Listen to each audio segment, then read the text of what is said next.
Футболистите на Локомотив Мездра записаха загуба в четвъртата си контролна среща от началото на зимната подготовка. Днес на изкуствения терен железничарите паднаха с 2-3 от втородивизионния Чавдар Етрополе. Дебют за мездренци направи най-новото попълнение в тима нападателят Росен Каптиев. Опитният футболист се присъедини от вчера към отбора. Бившият играч на Локо София за последно игра в Ботев Козлодуй. Наставникът на Локомотив Мездра Бойко Величков заложи на следния състав: на вратата Юлиан Левашки, в защитата Александър Кирилов, Тодор Димитров, Борислав Павлов и Явор Янков, в халфовата линия Александър Миков, Цветомир Валериев и Йордан Апостолов и в нападение Емил Манолов, Борислав Боянов и Петър Златков.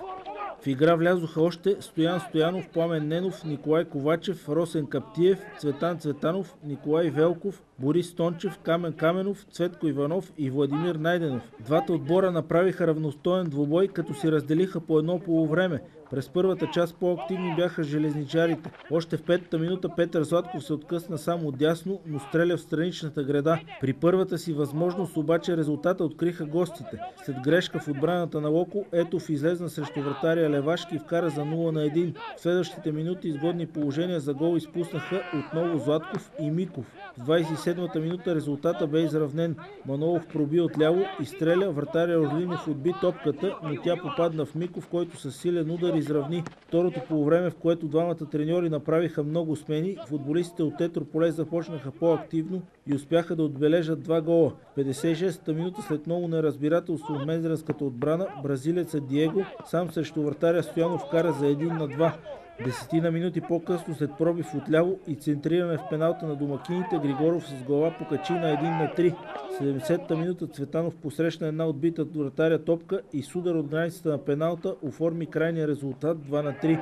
През следващата седмица двата отбора отново ще изиграят матч на терена в Мездра. Двубоят е във вторник от 15 часа. В сряда Локо Мездра ще приеме и тима на Академик София. Изключително съм доволен днес, за разлика от тази, която изиграхме в София. Днес така беше похвално първо желанието за игра, която демонстрирахме, и второ за първи път от създаването на този отбор игра в нова схема.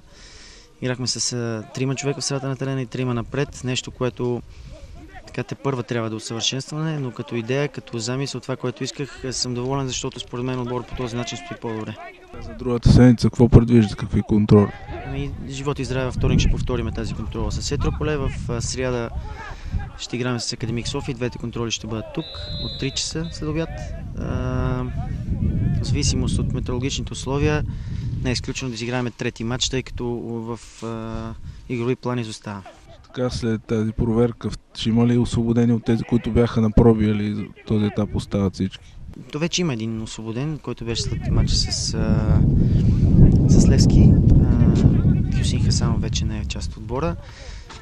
Сега след този матч няма да има такива. Общо взето аз съм наясно за себе си с едно 95% от състава на нашия отбор. Нормално е да бъде така все още отворен процес с селекцията. Росен Каптиев видяхме днес. Какво е положението с него? Аз лично го познавам доста добре. Един доказан състезател в българския футбол. Мисля, че с опита, който притежава, ще помогне на отбора.